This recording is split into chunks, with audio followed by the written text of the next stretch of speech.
რაზე ოცნებობდით ბავშვობაში? ჩემი ბავშვობა დაემთხვა სამოქალაქო საფრთხის დაკარგვას და იმენად ღრმა იყო ეს ტკივილი, რომ ყოველგვარი პათეტიკის გარეშე ვოცნებობდი, რომ ჩვენ და აფხაზები ერთად ყოფილიყავით. ეს იყო ჩემი ოცნება ბავშვობიდან, რომ ჩვენ დავუბრუნდებოდით აფხაზეთში და აფხაზებთან. ახლა უნდა გკითხოთ, ახლა რაზე ოცნებობთ, მაგრამ მგონია რომ თქვენი ოცნება არ შეცვლილა.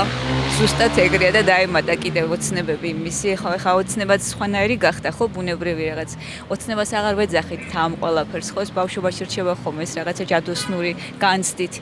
დღეს უკვე ეს ყველაფერი არის რაღაცა ჩვენი პირადი ძალისხმევის მისაც არის, პასუხისმგებლობაც არის ჩვენზე, რომ ეს რაღაცება, ამ რაღაცებამდე, ამ ოცნებებამდე ჩვენ თვითონ მივიდეთ და ხო, საქართველოს გამთლიანება და კიდევ ჩვენი ის რომ ერთმანეთი ჭეშმარიტად შევიყვაროთ.